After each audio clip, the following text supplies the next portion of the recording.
शांति। फिर से कहेंगे ओम शांति, ओम शांति।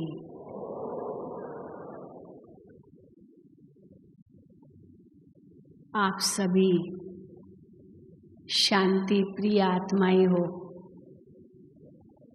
और प्रभु प्रिय भी हो। शांति प्रिय जो होता है वो प्रभु प्रिय भी होता है। शांति से भी आपका प्यार है, इसलिए इस कॉन्फ्रेंस में शांति शब्द ने आप सबको यहाँ आकर्षित किया है। और प्रभु से भी प्यार है, इसलिए आध्यात्मिकता शब्द ने आपको यहाँ के लिए आकर्षित किया है।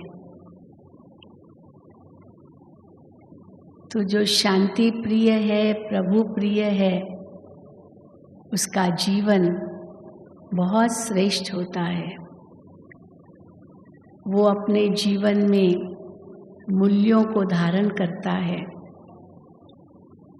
उनका योग परमात्मा के साथ होता है। उनकी आज्ञाओं पर वो चलता है। तो यहाँ आप आए हैं वो राजयोग का अनुभव करने के लिए। और अभी अभी हम सबने गीत सुना, ज्योति बिंदु परमात्मा से ऐ मेरी आत्मा तू कर ले मिलन। तो राजयोग क्या है? ज्योति बिंदु परमात्मा से आत्मा का मिलन, जिससे क्या प्राप्ति होगी? क्योंकि ज्योति बिंदु परमात्मा से जब आत्मा का मिलन होगा तो उससे परमात्मा से हम परमानंद का अनुभव कर सकेंगे, क्योंकि हम उनकी लगन में मग्न हो जाते हैं। तो परमानंद का अनुभव कर ले तो हो जा मन में मगन। ये है राजयोग। तो आपने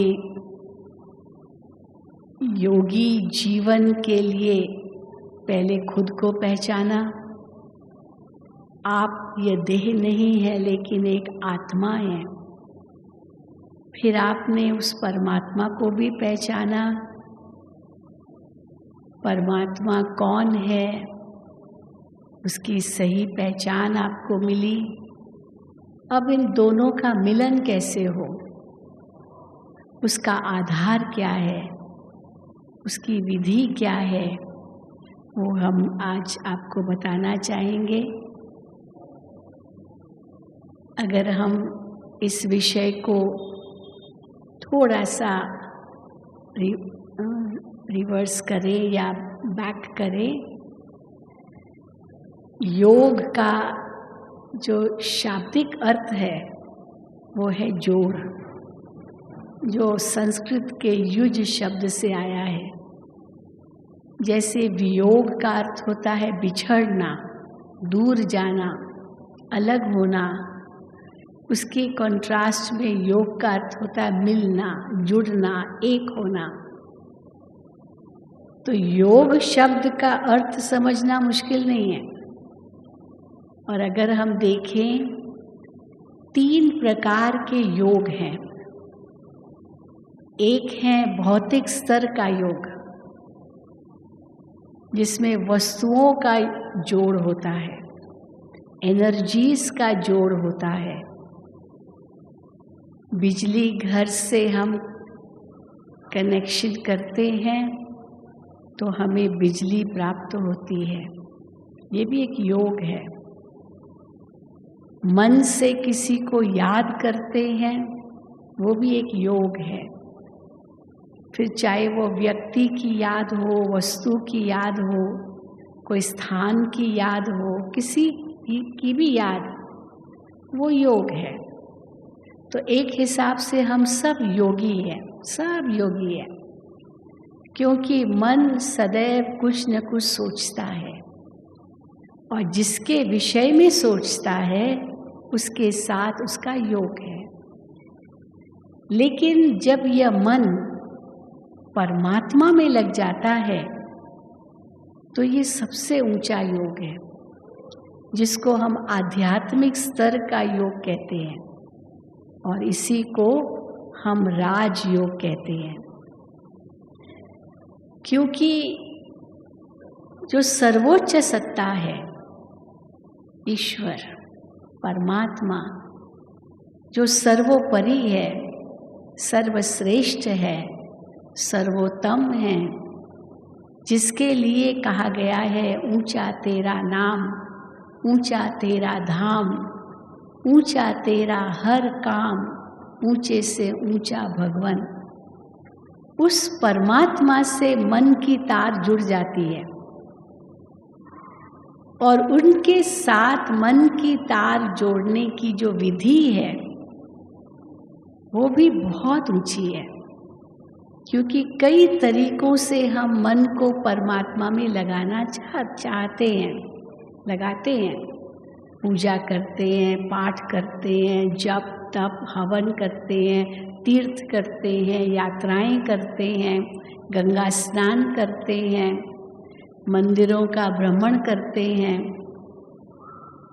यही एक तरीके हैं मन को परमात्मा में लगाने के। लेकिन हमारी यही सदा शिकायत रहती है कि मन लगता नहीं, मन भटकता है। अर्जुन ने भी यही शिकायत की भगवान से कि ये मन बहुत चंचल है, पापी है, दुष्ट है, एक घोड़े की तरह है।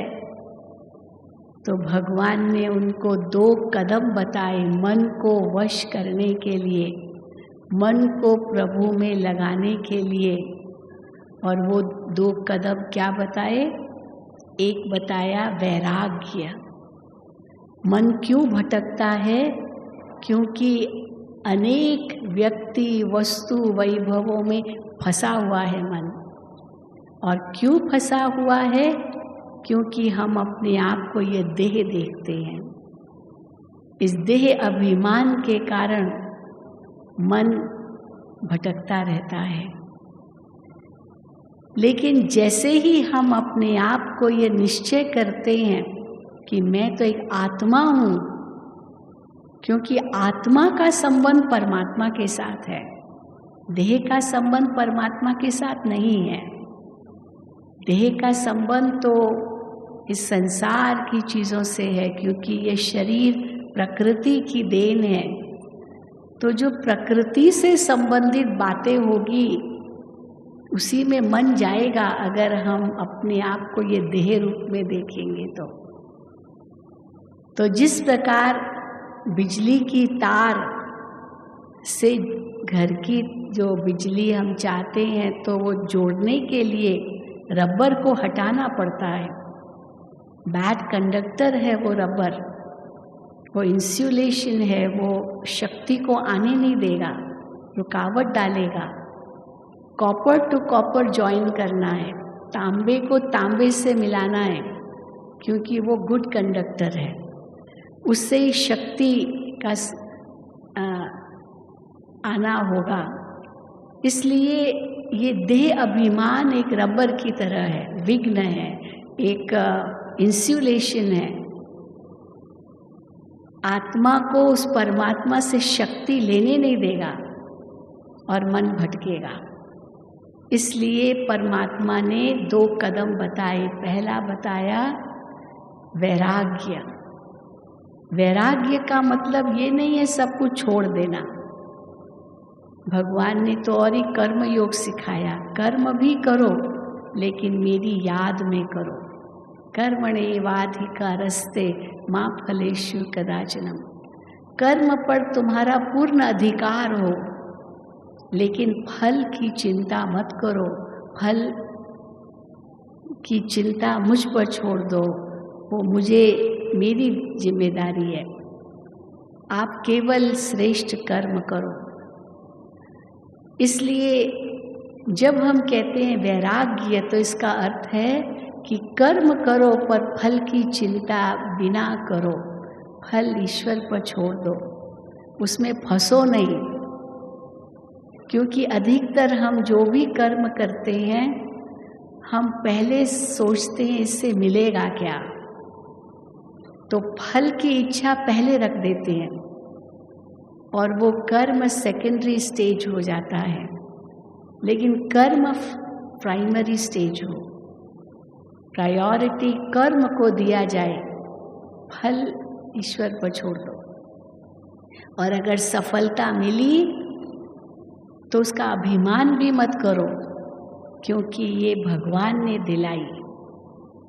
और अगर असफलता मिली तो भी दुख मत करो, क्योंकि ये एक प्रयोग था, एक अनुभव था, और ये अनुभव हमको आगे बढ़ाएगा। हर कदम पर अनुभव होते रहते हैं। Failures are pillars of success. इसीलिए दुख भी मत करो। इसका अर्थ होता है फंसो मत, का कर्म करो और जीवन को कमल फूल के समान रखो।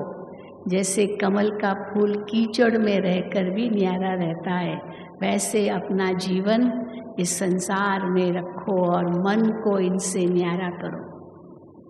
तो राजयोग हमें वो सही विधि बताता है, और वो सर्वोच्च विधि है जिसमें कोई शरीर को कष्ट देने की जरूरत नहीं है, क्योंकि सहज योग है, राजयोग है, रॉयल योग है। और विधि इतनी सर्वोच्च है कि मन इतना सहज लग जाएगा परमात्मा में।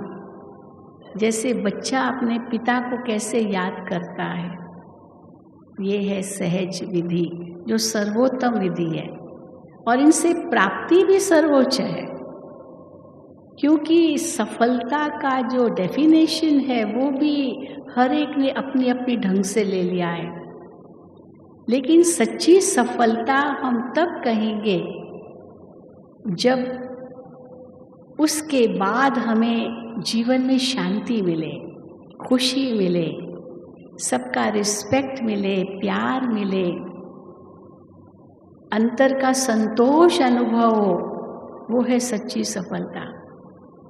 हमने सब कुछ पा लिया, दुनिया के सारे वैभव पा लिए, मान सम्मान पा लिया, लेकिन अगर अंदर की शांति नहीं है तो सब कुछ पाकर भी कुछ नहीं पाया।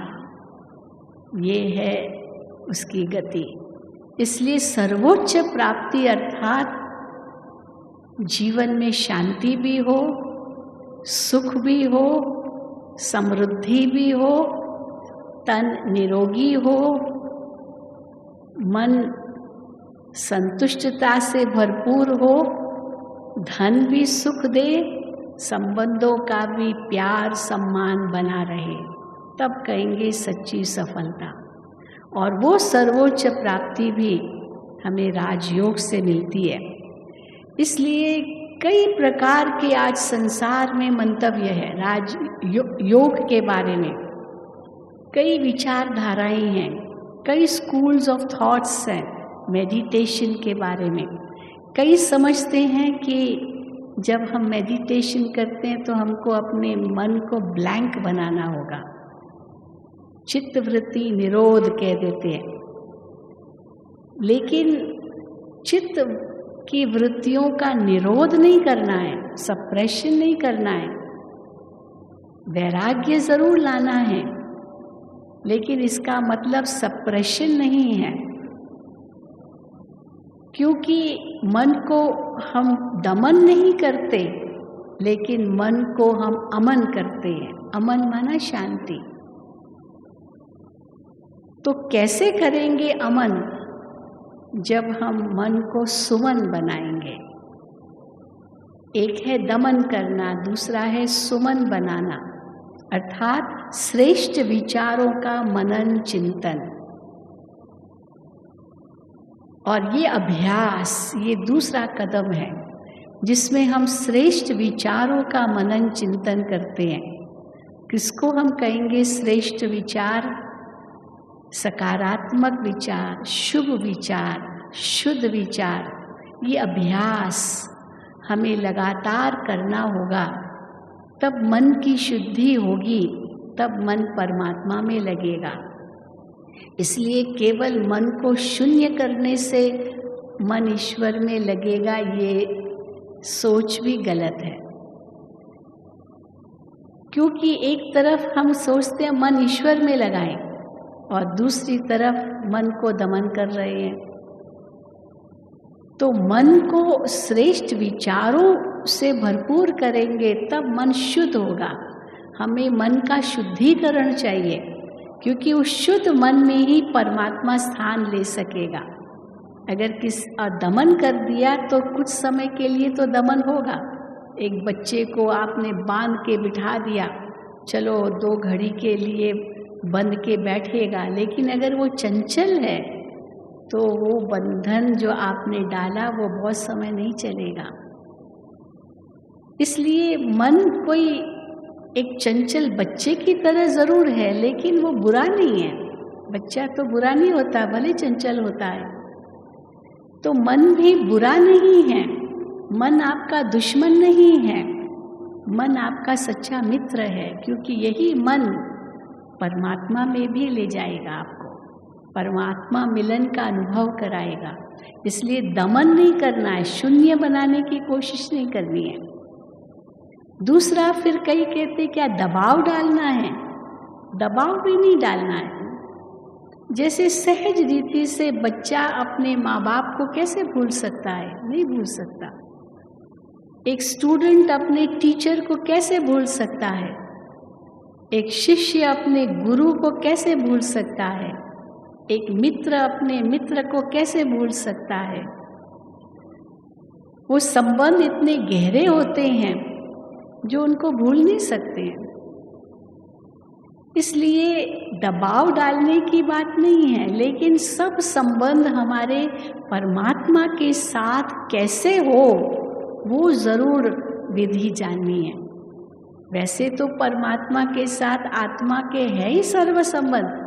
हम गाते भी हैं, प्रार्थना में यही कहते हैं, त्वमेव माता च पिता त्वमेव, त्वमेव बंधुश्च सखा त्वमेव, त्वमेव विद्या द्रविणम त्वमेव, त्वमेव सर्वम मम देव देव।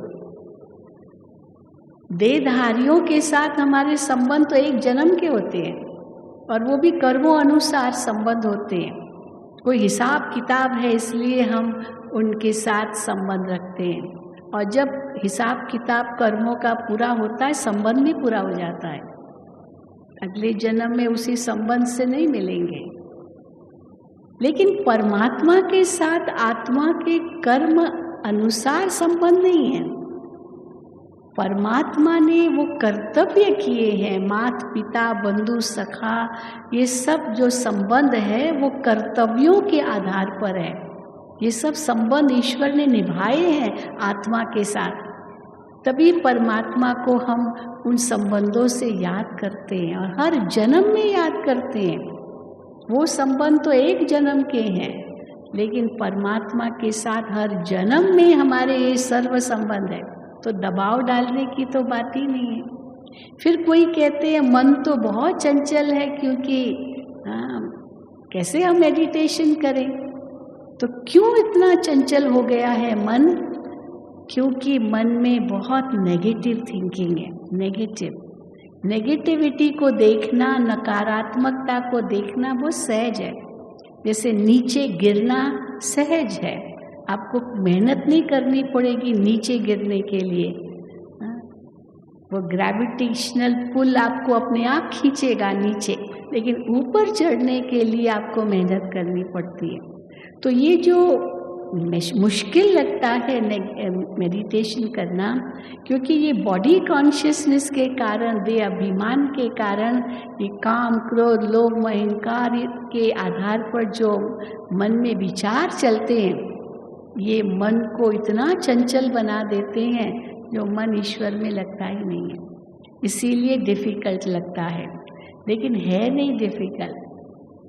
फिर कई कहते हैं कि क्या उसके लिए कुछ आसन करना पड़ेगा? हम कहते हैं नहीं, सुखासन। आप ऐसे बैठ के भी कर सकते हैं, कुर्सी पर, सोफा पर, बेड पर लेट कर के भी कर सकते हैं। कोई खास आसन लगाने की भी ज़रूरत नहीं है। हम उसके लिए मानसिक प्रयोग बताते हैं। जैसे कोई पद्मासन के लिए कहते, पद्मासन में बैठे, हम कहते पद्म जैसा जीवन बनाओ, दैट इज स्पिरिचुअलिटी। जैसे पद्म, कमल का फूल कीचड़ में रहकर न्यारा रहता है, वैसे अपना जीवन बनाओ। दिस इज स्पिरिचुअल आसन। तो इसीलिए पद्मासन माना कमल फूल समान जीवन। शीर्षासन, सिर नीचे पैर ऊपर करने की जरूरत नहीं है, लेकिन बैलेंस ऑफ माइंड करने की जरूरत है, नॉट बैलेंस ऑफ हेड। तो हर परिस्थिति में मेंटली बैलेंस्ड, इमोशनली बैलेंस्ड हम इस राजयोग मेडिटेशन से रह सकते हैं। यही हमारा आसन है। फिर कई कहते हैं कि इसके लिए तो वातावरण एकदम शांत चाहिए। शांत रहना होना अच्छी बात है, लेकिन हर समय तो शांत वातावरण मिलेगा नहीं। पर कई बार आवाज़ होते हुए भी अंदर में हम बहुत शांति का अनुभव कर सकते हैं। उसका सबसे अच्छा उदाहरण है मंदिर में। मंदिर में जाते हैं, चारों ओर ढोल बज रहे हैं, मानो कीर्तन हो रहे हैं, घंटे बज रहे हैं, बहुत कुछ हो रहा है, लेकिन हमारा मन उस समय शांत है। तो वो आवाज़ हमारे मन को डिस्टर्ब नहीं करता। ऑन द कॉन्ट्ररी, इसके विपरीत हम देखें, कई बार बिल्कुल एकदम सुनसान जगह पर हम हैं, लेकिन जितना ही वो बिल्कुल सुनसान है, ज़रा भी आवाज़ नहीं है, वहाँ हमें डर लगता है, वहाँ और ही मन अशांत हो जाता है।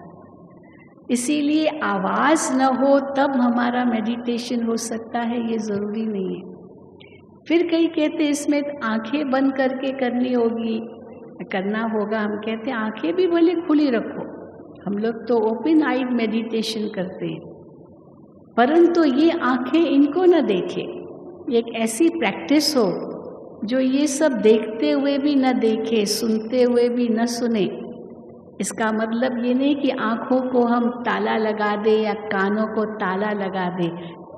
आँखों को तो फिर भी पलके हैं, हम बंद कर सकते हैं, कान को तो बंद भी नहीं कर सकते, आवाज़ें तो जाएगी।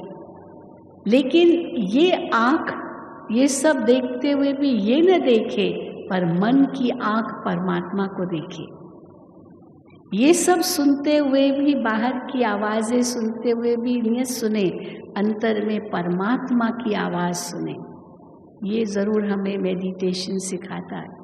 तो आँख बंद करने की भी बात नहीं है। फिर कई कहते हैं इसमें हम अपने श्वास को केंद्रित करें, क्योंकि कई मेडिटेशंस हैं जिसमें श्वास पर केंद्रित करते हैं। इनहेलिंग, एक्सेलिंग, ये सब जो करते हैं, समझते हैं यही प्राण वायु है, यही चेतनता है, इस पर ही ध्यान हो। लेकिन हम कहते हैं ये तो आपका नॉर्मल ब्रीदिंग है, और ही जब टेंशन में होते हैं तो ब्रीदिंग हमारी हाई हो जाती है और तेज़ हार्ट बीट भी हो जाता है। लेकिन जब हम बिल्कुल नॉर्मल स्टेट में हैं तो सब कुछ नॉर्मल है। तो इसीलिए बाह्य स्थिति हमारी बहुत नॉर्मल हो, पर अंतर में हम परमात्मा मिलन का अनुभव करते हैं। तो ये श्वास को देखना यही लक्ष्य नहीं है। और फिर कई कहते अच्छा तो लगता है लेकिन ऊब जाते हैं, वी गेट बोर्ड। तो क्यों बोर्ड हो जाते हैं, ऊब जाते हैं? क्योंकि कुछ क्रिएटिविटी नहीं देते हैं मन को। मान लीजिए हम मंत्र पढ़ते हैं, मंत्र मुख से उच्चारण करते हैं, ओम नमो शिवाय का मंत्र भी जाप करते रहते हैं, हाथ में माला भी होती है, आँखों के सामने शिव का लिंग भी होगा, हो सकता है।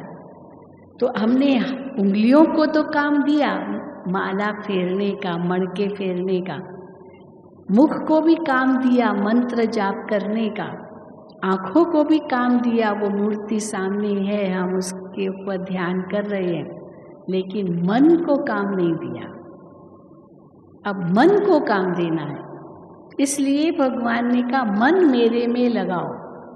तो मन को कैसे काम दे, उसके लिए एक बहुत सुंदर क्रिएटिविटी चाहिए मन के लिए। वो रचनात्मक सोच बहुत ज़रूरी है। अगर केवल कुछ मंत्र उच्चारण ही है तो मन बोर हो जाएगा। जैसे एक छोटे बच्चे को आप एक खिलौना दे दो, अब उसमें कुछ है नहीं, बस ऐसे ही लकड़ी का खिलौना है, 2 घड़ी मुंह में डालेगा, उसको कुछ महसूस नहीं हुआ, फेंक देगा, उसको मज़ा नहीं आएगा। लेकिन उसमें कुछ क्रिएटिविटी हो, उसकी बुद्धि उसमें चले, दिमाग चले, तो उसको अच्छा लगेगा, उसको और अनुभव करता रहेगा। तो मान लीजिए हमने ओम नमो शिवाय का जाप किया और हमें कई बार तो कहा जाता है 10,000 बार करो, 1,00,000 बार करो, तो अधिकतर देखा जाता है कि वो जाप भी करते हैं पर साथ साथ गिनती भी करते हैं। तो योग हमारा शिव के साथ नहीं होता है पर गिनती के साथ हो जाता है, क्योंकि ओम नमो शिवाय माना मैं परमात्मा को, शिव को नमः कर रहा हूँ, नमस्ते कर रहा हूँ शिव को। तो मैं कौन? जब तक आत्मा निश्चय नहीं किया है तब तक शिव को नमस्कार नहीं होगा, क्योंकि आत्मा का कनेक्शन है उस शिव से। और फिर नम्रता नहीं होगी तो भी वो नमस्कार स्वीकार नहीं होगा। नमः करने लिए, नमस्ते करने लिए नम्रता चाहिए। अभिमान में हम होंगे तो वो मंत्र आपका कहाँ ईश्वर को स्वीकार्य होगा।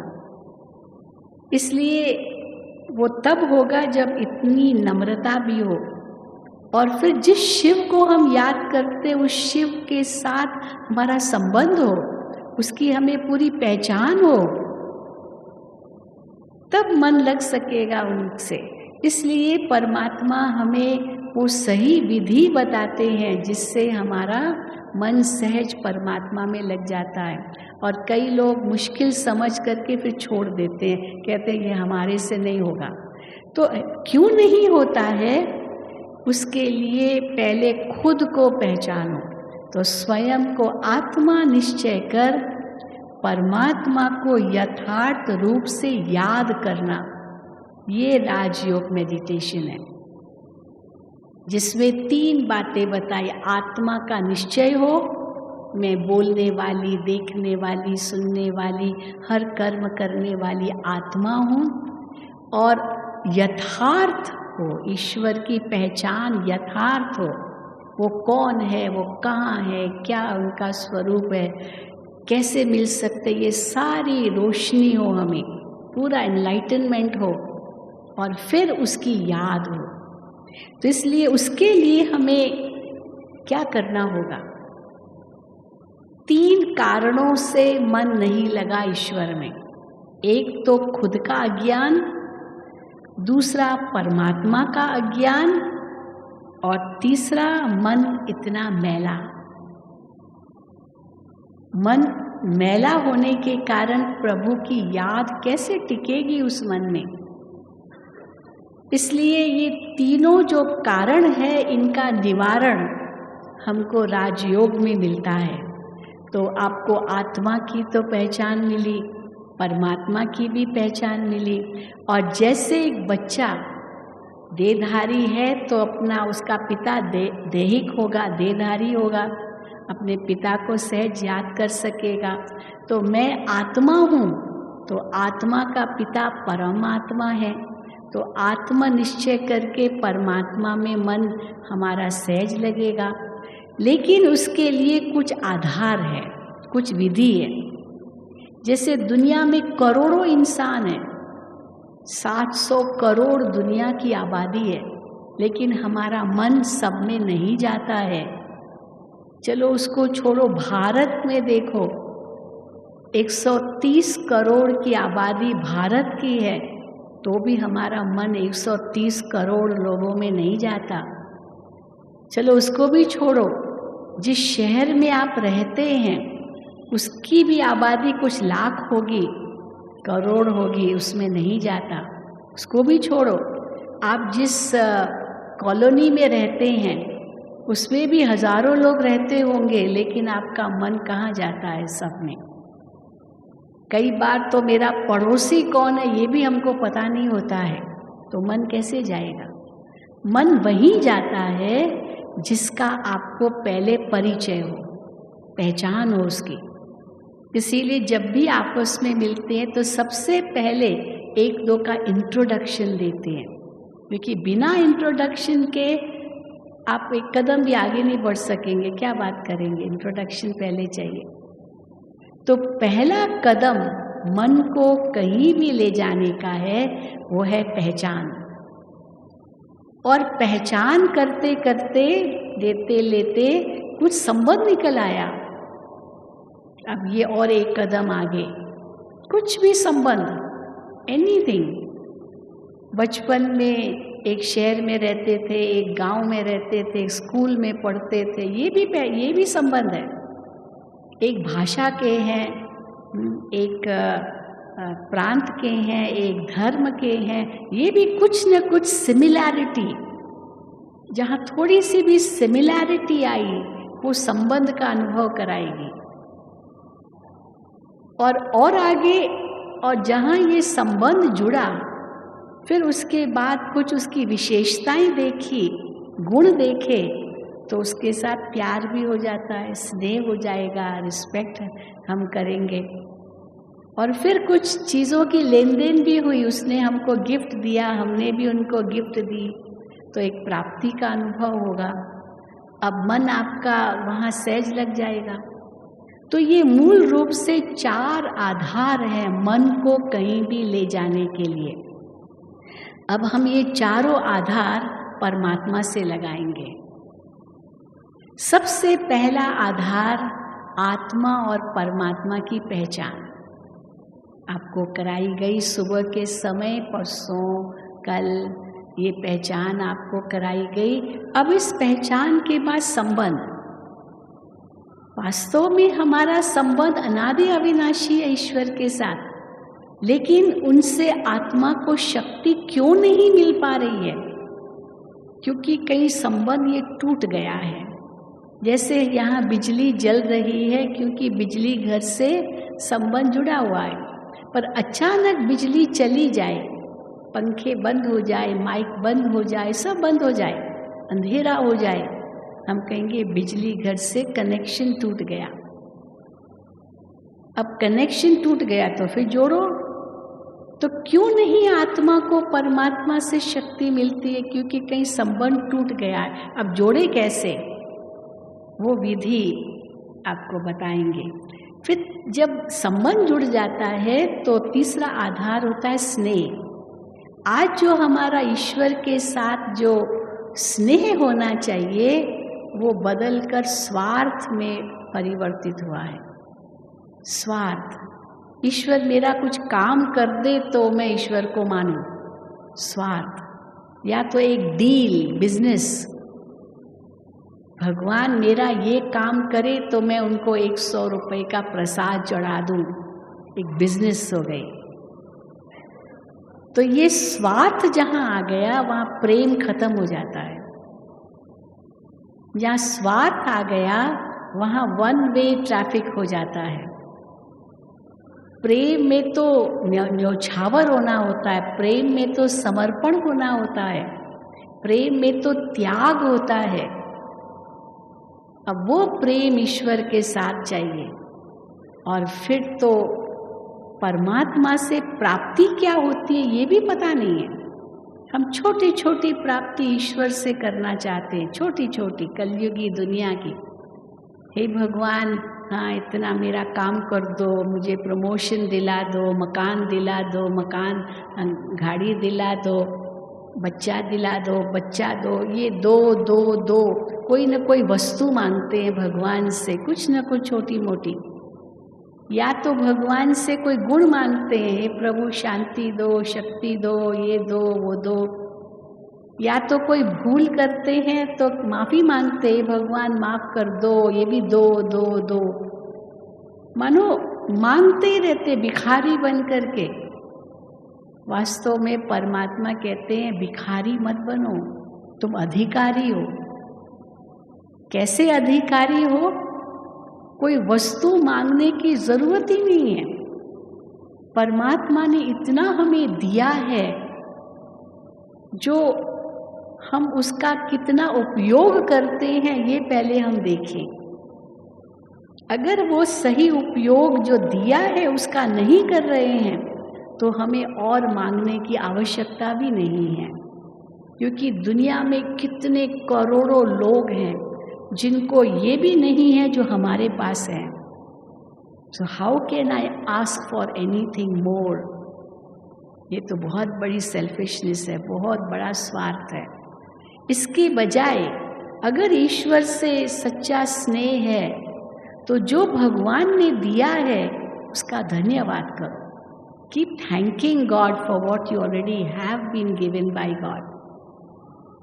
तो जब हम अंदर से धन्यवाद करते हैं तो दिल में ईश्वर से इतना प्रेम जागृत होता है। इसलिए नहीं होता क्योंकि स्वार्थी है, और चाहिए और चाहिए। इसलिए कल भी बहुत सुंदर व्याख्यान चल रहे थे, देवता किसको कहेंगे? जो देता है, देता है, देता है। तो जो देता है उसको मिलता भी है। ऐसे नहीं कि क्योंकि आप एक हाथ से देंगे दूसरे हाथ से मिलता है, इसलिए मांगने की तो जरूरत ही नहीं है।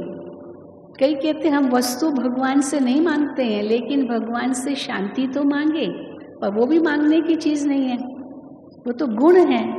वो गुण तो ग्रहण किया जाता है, मांगा थोड़ी जाता है। अब गुलाब के फूल में खुशबू है, अब वो खुशबू आप उनसे मांगते थोड़ी हो। वो फूल आप अपने नाक के पास ले जाएंगे और श्वास लेंगे तो उसकी खुशबू आपको मिलेगी, वो तो दे ही रहा है अपनी खुशबू। तो जो वस्तु अपना गुण दे ही रही है उनसे मांगा थोड़ी जाता है। परमात्मा तो शांति का सागर है, प्रेम का सागर है, आनंद का सागर है। तो गुण मांगने की बजाय अधिकारी है हम। जो परमात्मा के गुण हैं आत्मा के भी वही गुण हैं। इसीलिए आत्मा को परमात्मा का अंश कहा गया है। अंश, अंश का मतलब ये नहीं कि उसका कोई टुकड़ा है, अंश का मतलब है क्वालिटी इज द सेम। जो परमात्मा के गुण हैं आत्मा के भी वही गुण हैं। वो शांति का सागर है तो मैं आत्मा शांत स्वरूप हूँ। वो प्रेम का सागर है तो मैं आत्मा प्रेम स्वरूप हूँ। वो आनंद का सागर है, मैं आत्मा आनंद स्वरूप हूँ। तो शांति, प्रेम, आनंद मांगने की बजाय हम अधिकार से वो अनुभव करें। कैसे? हम परमात्मा को शिव बाबा कहते हैं, उसी निराकार ज्योति स्वरूप को। शिव बाबा, आप शांति के सागर हो तो मैं आत्मा आपकी संतान शांत स्वरूप हूँ। I have a right, I am that.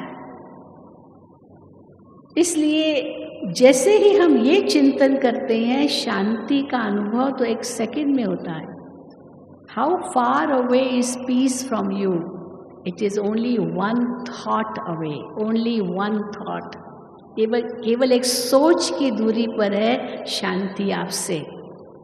अगर आप ये सोचते हैं मैं एक शांत स्वरूप आत्मा हूँ, शांति धाम का वासी हूँ, शांति के सागर परमात्मा की संतान हूँ, तो दुनिया की कोई भी शक्ति आपको अशांत नहीं कर सकेगी, नहीं कर सकेगी, ये गारंटी है।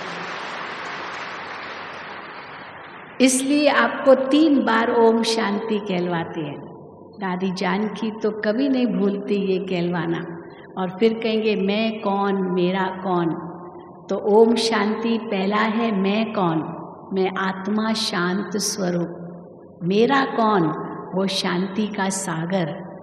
फिर तीसरी बार ओम शांति में कहाँ से आया हूँ? शांति धाम से आया हूँ। तो जिसका स्वभाव शांति, जिसका पिता शांति का सागर, जिसका धाम शांति का धाम, वो अशांत कैसे हो सकता है? हो ही नहीं सकता। केवल सोच में परिवर्तन लाना है। इसीलिए कहते हैं as you think so shall you become. अगर आप ये सोचते मैं बहुत अशांत हूँ, बहुत अशांत हूँ, तो फिर दुनिया की कोई भी शक्ति आपको शांति भी नहीं दे सकती है। ये भी चैलेंज है, कोई नहीं दे सकेगी, क्योंकि आपने खुद ही निश्चय कर लिया मैं अशांत हूँ। तो देखिए कितना कॉन्ट्रास्ट है। इसलिए as you think so shall you become, you attract that what you think. बस यही अंतर को हमें समझना है। तो इसीलिए परमात्मा से स्नेह, परमात्मा से प्राप्ति, उनसे ही सच्चा संबंध, उसके लिए पहले उसकी पहचान। तो आत्मा की पहचान आपको मिली। अभी आप ये नहीं कहेंगे मैं फलाना हूँ, मैं फलाना हूँ, लेकिन मैं एक आत्मा हूँ, एक ज्योति हूँ। कई कहते आत्मा है तो दिखाई क्यों नहीं देती है? हम कहते कैसे आप देख सकेंगे इन आँखों से? ये आँखें तो चर्म चक्षु है। इन चर्म चक्षुओं से, जो प्राकृतिक चक्षु हैं, उनसे आप जो मेटाफिजिकल है, जो प्राकृतिक नहीं है, उसको कैसे इन आँखों से देख सकेंगे? उसके लिए तो दिव्य दृष्टि चाहिए। इसलिए ये प्रश्न भी व्यर्थ है सोचना कि दिखाई क्यों नहीं देती। तो आत्मा एक ज्योति है, प्रकाश का पुंज है, चमकता हुआ एक अजब सितारा है, जो ज्ञान, पवित्रता, शांति, प्रेम, सुख, आनंद, शक्ति का एक स्वरूप है। वो उनके निजी गुण हैं, ये उनकी निजी मानो नेचर है। नेचर होते ना, हर एक का अपना अपना स्वभाव, ये आत्मा का मूल स्वभाव है। इसलिए इनको ढूंढने के लिए हमको बाहर जाने की ज़रूरत नहीं है, ये मेरे पास ही है, केवल इनको जागृत करना। इसीलिए अवेकनिंग कहते हैं। और फिर मैं आत्मा इस इंद्रियों का मालिक हूँ, तो मैं इंद्रियों का राजा हूँ, क्योंकि मैं इन इंद्रियों से अलग हूँ। मैं आत्मा यहाँ भ्रकुटी में मध्य विराजमान होकर अपने इंद्रियों को अपने कंट्रोल में रखती हूँ। मेरा जो असली धाम है वो तो 5 तत्वों से पार मूल वतन शांति धाम है, और वहाँ से मैं इस सृष्टि पर आई हूँ। क्यों आई हूँ? कई ये भी प्रश्न करते हैं, अगर हम उस परम धाम के वासी इस संसार में हम आए क्यों आए? भगवान ने क्यों हमको इस दुनिया में भेजा? कभी आपने सोचा क्यों भेजा भगवान ने हमें इस दुनिया में? 3 कारणों से भेजा, और हम अपने अंदर देखें ये 3 कारणों को हम पूर्ण कर रहे हैं। पहला कारण, ये सृष्टि एक रंगमंच है। इस रंगमंच पर एक्टिंग करने लिए भेजा है, कर्म करने लिए भेजा है, क्योंकि आत्मा के अंदर कर्म करने के संस्कार हैं। वो संस्कार कर्म करने के वो शरीर के द्वारा ही व्यक्त होते हैं। और ये संसार एक रंगमंच है, इट्स अ स्टेज, जिसको शेक्सपियर ने कहा this world is a stage and we are all actors playing our respective roles. तो हर एक को जो रोल मिला हुआ है इस सृष्टि नाटक में, वो अपना रोल अच्छे से अच्छा बजाए, यही मेरा लक्ष्य हो। पहला कारण। दूसरा कारण इस संसार में आने का, जो आत्मा के अंदर गुण है, उस रोल में वो गुण व्यक्त करे, वो गुण लेन देन करे। वो देंगे तो वो गुण मिलेंगे। आप शांति देंगे, शांति मिलेगी। खुशी देंगे, खुशी मिलेगी। रिस्पेक्ट देंगे, रिस्पेक्ट मिलेगा। ये गुण दे, मांगे नहीं। ये दूसरा लक्ष्य था। और तीसरा लक्ष्य था कि परमात्मा का नाम मुझे रोशन करना है, जिसने मुझे इस दुनिया में भेजा है। हम कहते हैं ईश्वर ने भेजा है, इसलिए तो भेजा है। आज आप किसी कंपनी में काम करते हैं और आपकी कंपनी आपको विदेश भेजती है कुछ सीखने के लिए, कुछ वहाँ ट्रेनिंग लेने के लिए, कुछ और नवीनता धारण करने के लिए, और आप वहाँ जाकर के केवल खाओ पियो मौज करो, घूमो फिरो, बस जो भी आपको कंपनी से संपत्ति मिली खर्च करने लिए उस फॉर पॉजिटिव यूज़, उसको आपने यूं ही बर्बाद कर दिया। इसलिए तो आप नहीं गए ना, आपको इसलिए तो नहीं भेजा ना। तो परमात्मा ने भी हमें इसलिए नहीं भेजा खाओ पियो मौज करो, eat, drink and be merry. That's not the reason why God sent us into this world. ये भी नहीं है लक्ष्य कि हम इस संसार में इस संसार की चीज़ों को जमा करें, क्योंकि न हम कुछ लाए हैं न ले जाएंगे इस दुनिया से।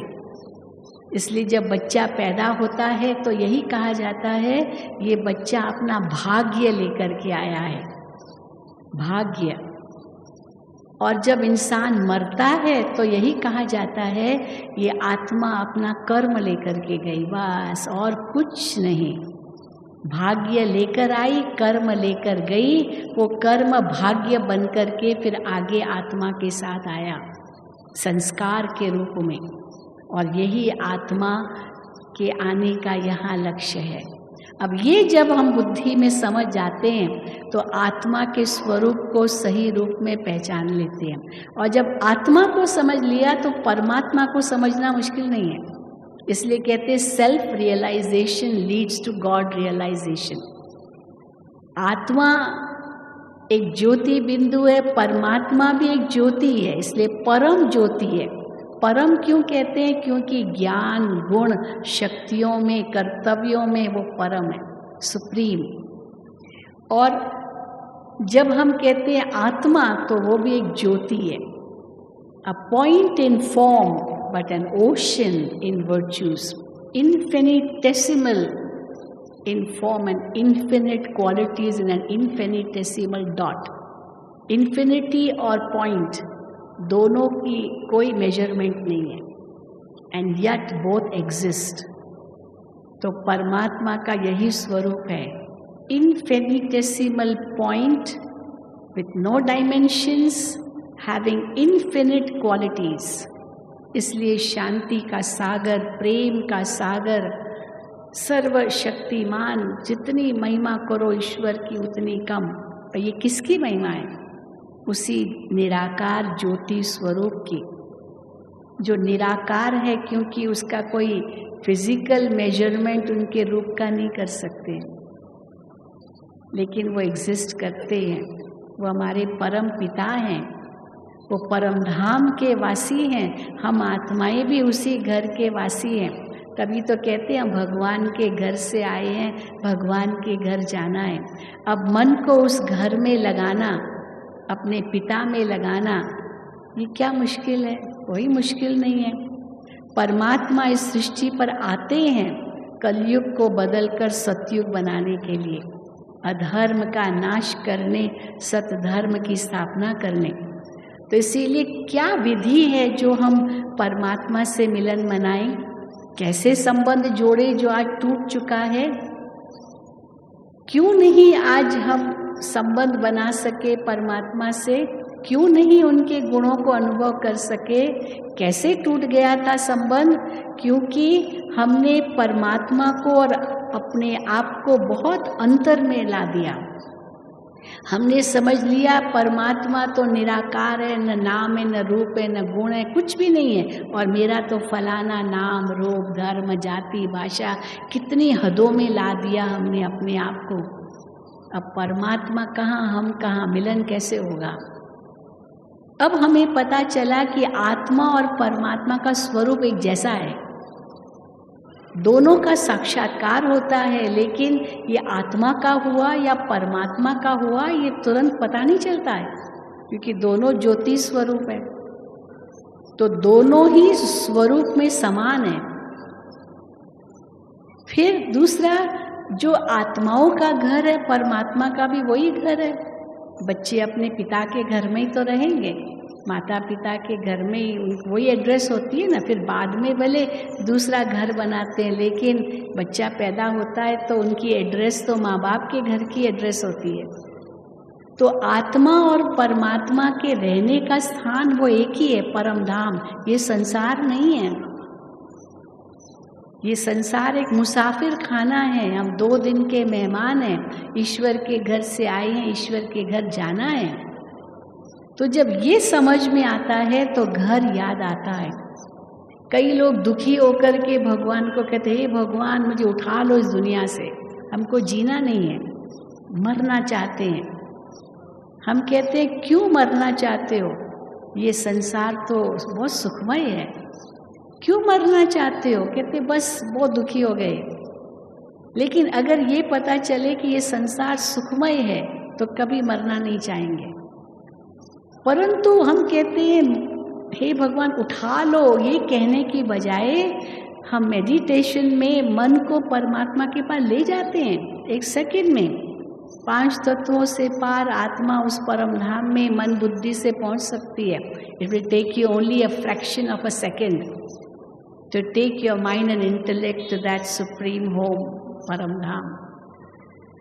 इसीलिए निवास स्थान की समानता है, आपका वही घर है।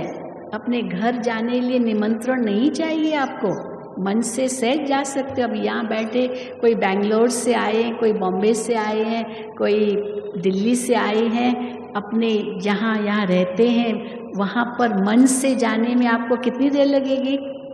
बस सोचा और पहुँच गए घर में।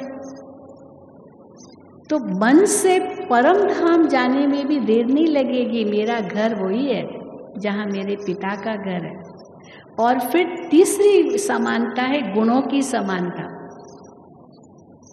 हम समझते थे परमात्मा तो गुणों का सागर है और मैं तो नीच पापी दास कपटी गंदा बंदा चरणों की धूल मिट्टी मूर्ख निर्बल, न जाने कितने कितने हीन शब्द, इंफीरियर शब्द अपने लिए यूज किए और भगवान की तो बहुत स्तुति गाई। तो परमात्मा पिता इतना ऊंचा और हम उनके बच्चे इतने नीच, ये तो सही नहीं है। परमात्मा तो परमधाम का वासी और मैं इस संसार का प्राणी, वो भी मिट्टी मूर्ख निर्बल। हम मिलन कैसे करेंगे? नहीं हो सकेगा। मिलन होने लिए कुछ ट्यूनिंग चाहिए। जैसे हम रेडियो ऑन करते हैं, कोई रेडियो स्टेशन चाहिए, तो रेडियो स्टेशन लाने के लिए उसी मीटर बैंड फ्रीक्वेंसी वेवलेंथ पर अपनी रेडियो की सुई को रखना पड़ेगा। It has to match. हम अपनी बेटी का विवाह करना चाहते हैं किसी से, हाँ, तो जो लड़का हमने ढूंढा लेकिन उसकी जन्म पत्री अपनी बेटी की जन्म पत्री से मिलाएंगे और ज्योतिषी से पूछेंगे, जरा ज्योतिषी जी देखिए तो इनका योग है, इनके साथ विवाह ठीक होगा।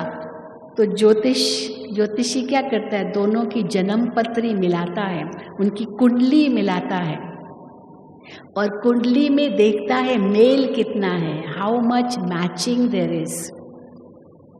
ग्रह समान, संस्कार समान, स्वभाव समान, ये सब मैच होना चाहिए। And if they are not matching, आपस में ग्रह टकरा रहे हैं, तो कहेंगे योग नहीं है। तो योग होने लिए क्या चाहिए? There should be some similarity, there should be some matching. इसलिए राजयोग वो मैचिंग बताता है कि परमात्मा ज्योति बिंदु स्वरूप है, आप भी ज्योति बिंदु स्वरूप हो। परमात्मा परमधाम का निवासी है, आप भी वहीं के वासी हो। परमात्मा गुणों का सागर है, आप भी गुणों की स्वरूप हो। लेकिन कई इसका उल्टा अर्थ ले लेते हैं, समझते आत्मा ही परमात्मा है। आत्मा ही परमात्मा नहीं है, परमात्मा तो सदा परम आत्मा है। हम आत्माएं तो पुण्य आत्मा, धर्मात्मा, महात्मा आदि आदि कई चक्रों से गुजरते हैं। परमात्मा तो सदा ही दाता है। कल आपको ये परिचय पूरा मिला। तो जब हम परमात्मा के गुणों को पहचान कर ये निश्चय करते हैं कि मेरे भी यही गुण हैं, तो हम भिखारी की तरह नहीं मांगेंगे, हम अधिकारी बन के उसको लेंगे, उसको प्राप्त करेंगे। तो कैसे प्राप्त करेंगे? बहुत सुंदर यहाँ विधि बताई है। ये राजयोग एक यात्रा है, ये यात्रा है। इस यात्रा में हमें लक्ष्य मिलता है कि हमें अपने धाम में जिस संपन्न संपूर्ण स्थिति में मैं आत्मा इस सृष्टि मंच पर आई थी, बहुत शुद्ध बहुत पवित्र, अब उसी स्थिति में वापस जाना है। और उस स्थिति में वापस जाने के लिए क्या क्या हमें अपने मन में परिवर्तन लाना है।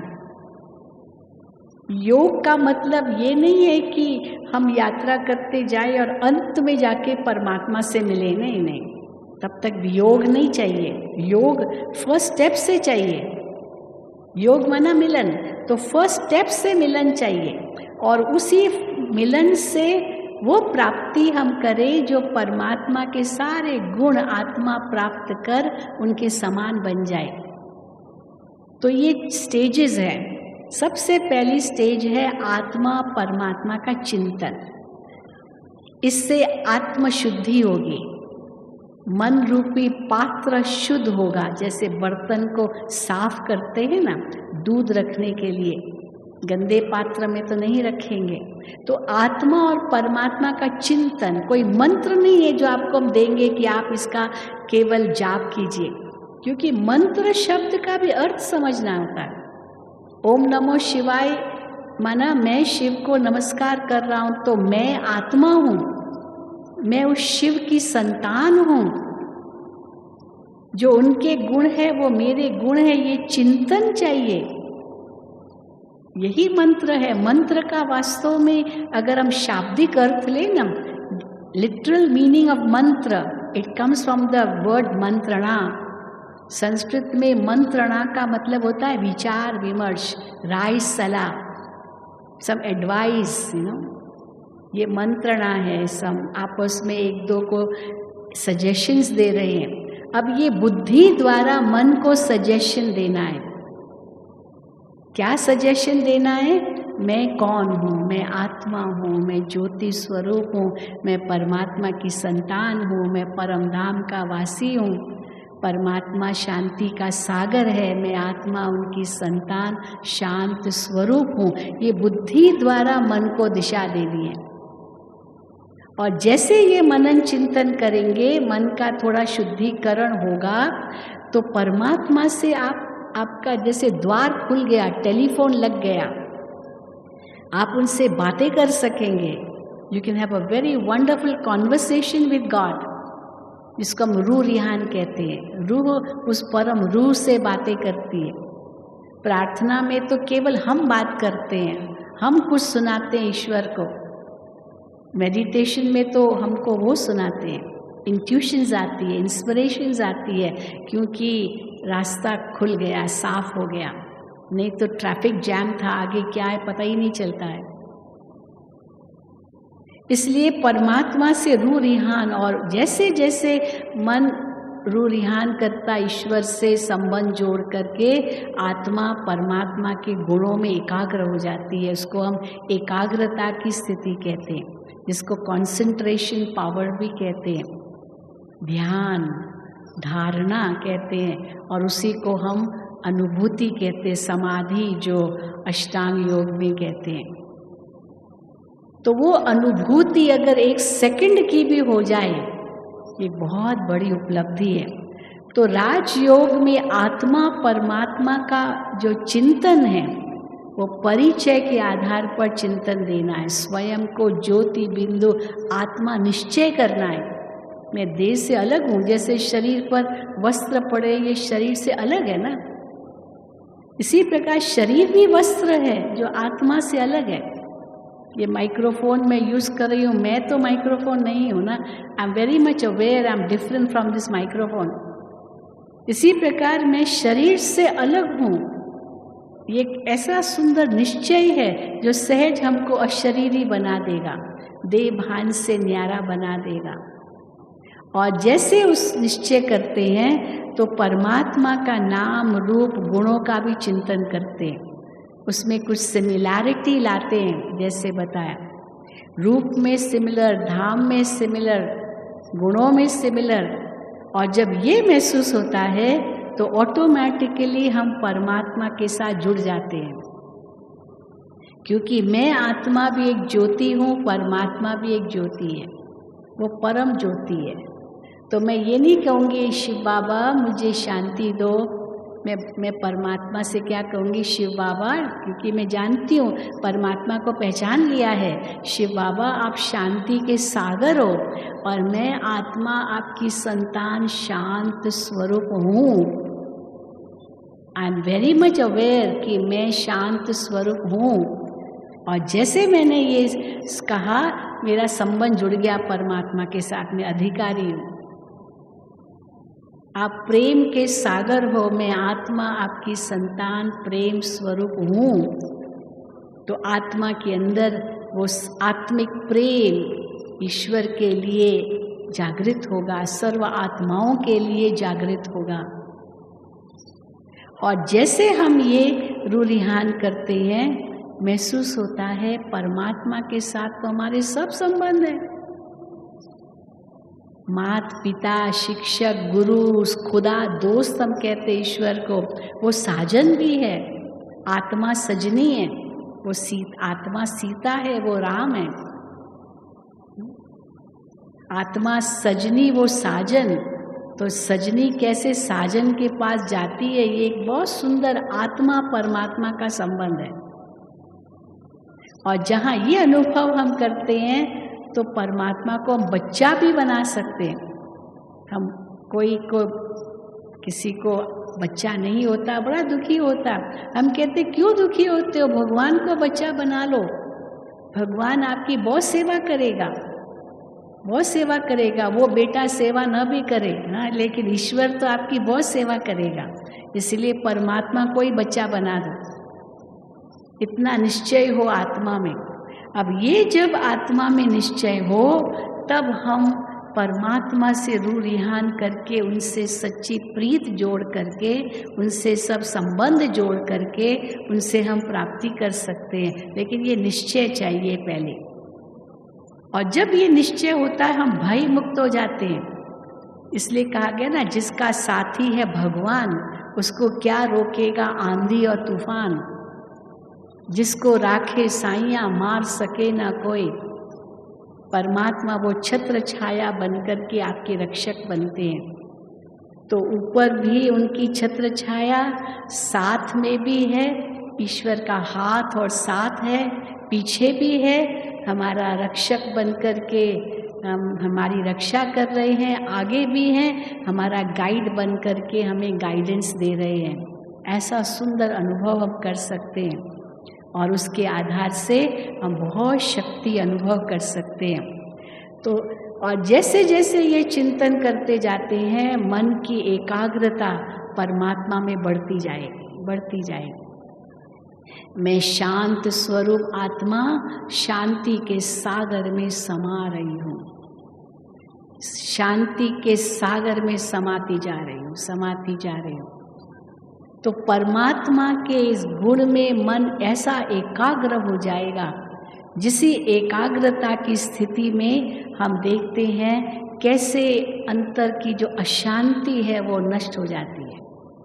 जैसे सूरज की किरणें, आप एक कॉन्वेक्स लेंस से फोकस कीजिए फोकल पॉइंट पर, तो उस फोकल पॉइंट पर, केंद्र पर सूरज की सारी किरणें केंद्रित हो जाएंगी और उस फोकल पॉइंट पर जो प्रतिबिंब, रिफ्लेक्शन बनेगा इतने बड़े सूरज का, वो इतना सूक्ष्म होगा। और अगर वहाँ कागज़ रख दिया, कागज़ जलना शुरू हो जाएगा। कैसे जलना शुरू हुआ? क्योंकि किरणों को केंद्रित किया, कॉन्सेंट्रेटेड किया।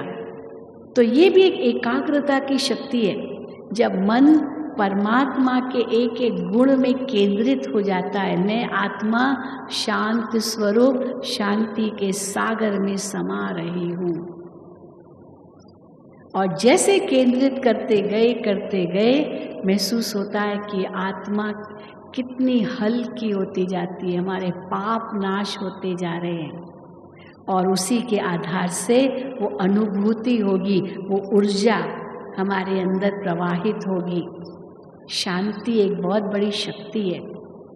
जो शक्ति हम में तो भरपूर होगी, फिर हम दूसरों को भी बांट सकेंगे। हम जहाँ जाएंगे वहाँ शांति का ही प्रवाह फैला सकेंगे।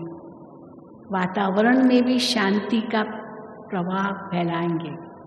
और यही अनुभूति हम ऐसे करेंगे जैसे कि एक बैटरी जो डिस्चार्ज हुई पड़ी थी वो चार्ज हो जाएगी। जो आत्मा रूपी बैटरी उस पावर हाउस से डिस्चार्ज जो पूरी चार्ज करते, राजयोग ये चार्जर का काम करता है। सदा अपने साथ रखो तो कभी बैटरी डिस्चार्ज नहीं होगी और आप अपने अंदर एक बहुत बड़ा परिवर्तन महसूस करेंगे, क्योंकि आत्मज्ञान मिला, आत्मचिंतन किया, आत्मनिरीक्षण करते हैं क्योंकि मैं आत्मा शांत स्वरूप हूँ तो कभी अशांत नहीं हो सकती हूँ। मैं आत्मा फिर अपना विश्लेषण करूँगी, कभी क्रोध आ जाता है तो ज़रूर ये क्रोध मेरा गुण नहीं है, मैं तो शांत स्वरूप आत्मा हूँ। फिर आत्मा संयम करती है जिससे आत्म बोध होता है और उसी के आधार से आत्म परिवर्तन होता है। तो आत्म परिवर्तन का मतलब है स्मृति परिवर्तन, सोच परिवर्तन, दृष्टि परिवर्तन, वृत्ति परिवर्तन, कृति परिवर्तन। हमारे कर्म बदलते हैं, हमारी स्थिति बदलती है, जिससे हम वातावरण को बदलकर विश्व को बदल सकते हैं। जिसके लिए इस ईश्वरीय विश्वविद्यालय का नारा है, स्व परिवर्तन से विश्व परिवर्तन। Self transformation leads to world transformation. तो चलिए हम इसका भी अभ्यास करेंगे। मन के अंदर कोई भी नेगेटिव थिंकिंग अगर है, उसको 1 सेकंड में ब्रेक लगाइए, फुल स्टॉप। ब्रेक लगाना आता होना चाहिए। अगर ब्रेक लगाना नहीं आता है तो बहुत एक्सीडेंट्स कर देते हैं। इसलिए मन के अंदर इतनी ब्रेक हो, नहीं माना नहीं। हम कहते 3 0 लगाइए। जैसे हम पहले लोकल कॉल करते थे, फिर एसटीडी चालू हुआ तो एसटीडी में 0 लगाते थे तो लोकल लाइन सब कट जाती थी और फिर वहाँ का कोड नंबर के आधार से उनसे जुड़ जाते थे। तो एसटीडी माना 0, लोकल लाइंस कट। फिर आईएसडी करते थे 00, 00 माना नेशनल लाइंस भी कट, इंटरनेशनल से जुड़ जाता था। अभी इंटरनेशनल से भी पार परम धाम से कनेक्शन जोड़ना है तो 3 0 लगाइए। अब 3 0 माना पहला 0 है मैं आत्मा हूँ। आत्मा 0 लगाया, बिंदु लगाया तो जो लोकल लाइंस है, व्यक्ति, वस्तु, वैभव, स्थान, परिस्थितियाँ, ये सब फुल स्टॉप, 1 सेकंड में फुल स्टॉप। और दूसरा 0 परमात्मा भी बिंदु रूप, परमात्मा में मन लग गया। मैं आत्मा परमात्मा की संतान हूँ। और फिर भी कुछ बातें पुरानी याद आती है तो हम कहते हैं ड्रामा, ये भी एक फुल स्टॉप लगा दो। ये संसार एक खेल है, इसको खेल समझकर साक्षी दृष्टा होकर देखो। ये 3 बिंदु लगा लिया तो मन परमात्मा में एकाग्र हो जाएगा और सहज हम अपने मन को परमात्मा में लगा सकेंगे। तो चलिए, ये लाल सिग्नल हमें मिला कि पहला लक्ष्य है full stop. Stop your waste thoughts, stop your negative thoughts. फिर दूसरा संकल्प, मैं कौन और मेरा कौन, मैं कहाँ से हूँ।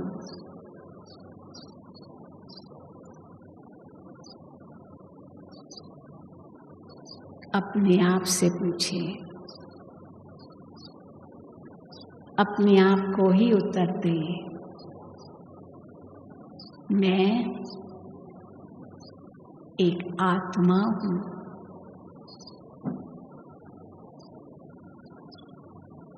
एक ज्योति हूँ,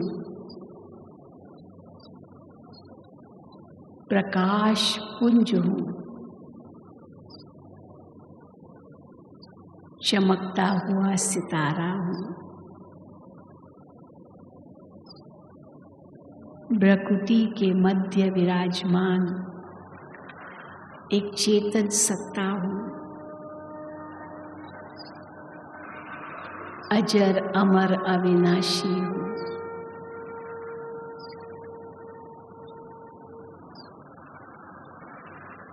ये शरीर मेरा एक वस्त्र है।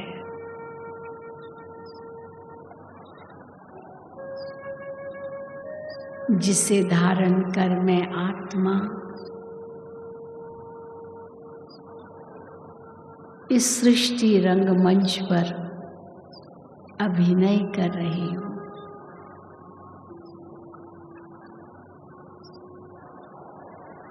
तो एक अंतर की यात्रा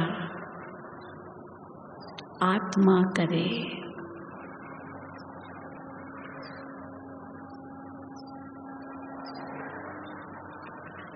एकदम हल्की हो जाए।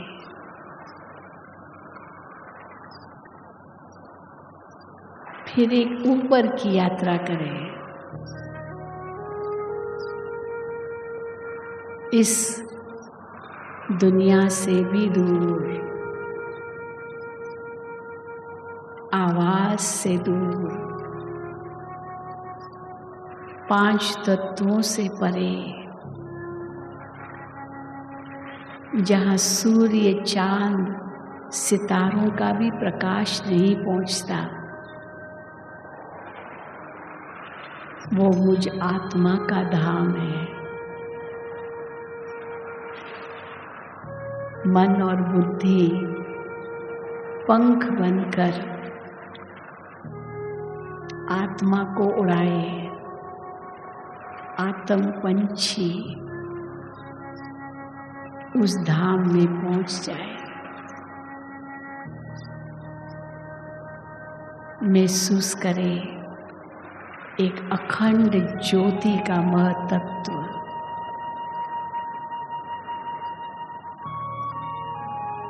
सुनहरा लाल प्रकाश चारों ओर व्याप्त है। और मन का नेत्र परमात्मा को देखे।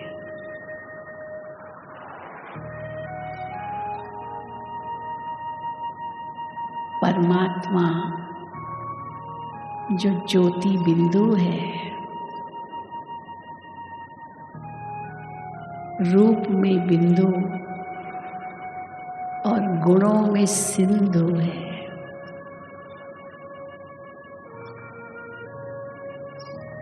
मैं आत्मा शिव पिता की संतान हूँ। वो शांति के सागर हैं। मैं आत्मा शांत स्वरूप हूँ। शांत स्वरूप हूँ। शांत स्वरूप हूँ।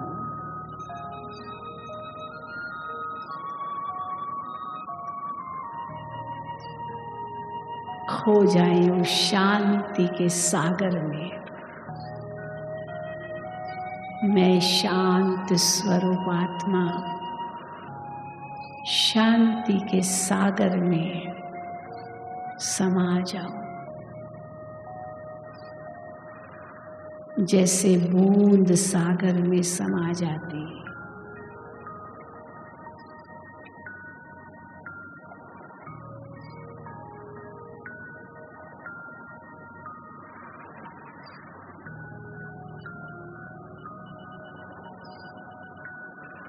अनुभव करें शांति की शक्ति को।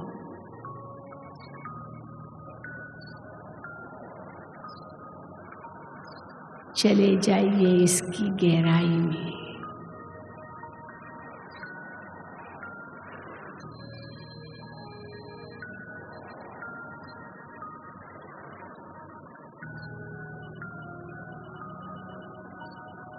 शिव पिता का सानिध्य अनुभव कीजिए।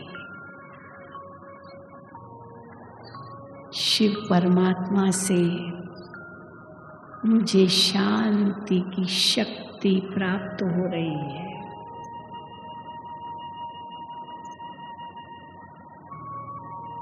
मीठे बाबा, आप शांति के सागर हो। मैं आत्मा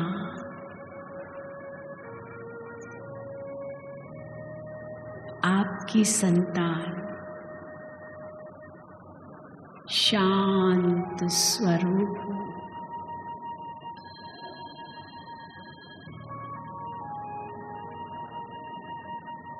शांत स्वरूप, शांत स्वरूप हूँ।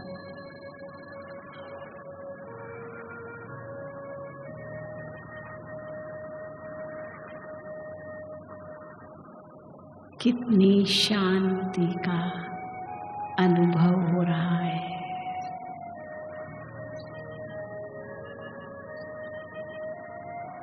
मैं आत्मा अपने मूल स्वभाव में स्थित हूँ।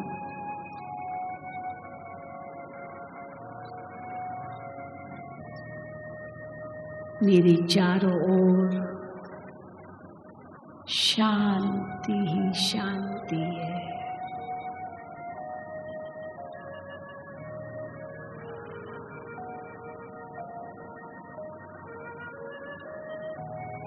प्रकाश ही प्रकाश है।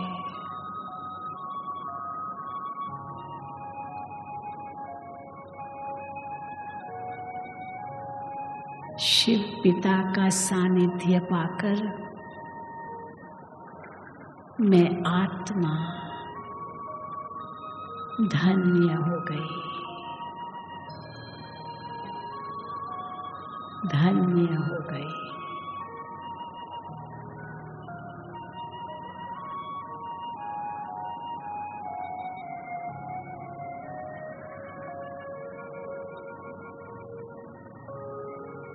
अब इसी शांति की शक्ति से भरपूर होकर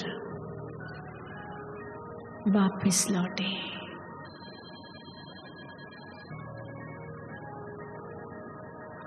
फिर से कर्म क्षेत्र पर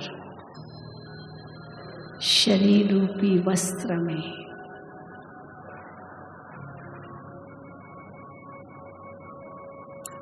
और कर्म इंद्रियों से कर्म करें। आपका हर कर्म कुशल होगा, हर बोल श्रेष्ठ होगा, हर संकल्प शुद्ध होगा। इसी को कहते हैं योगः कर्मेषु कौशलम। कर्मों को कुशल बनाने का ही नाम योग है।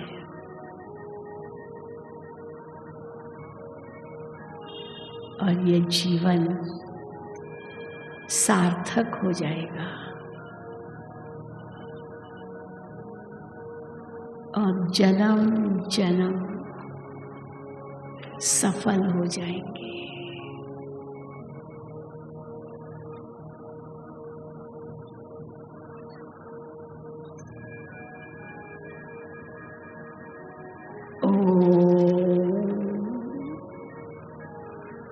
शांति शांति।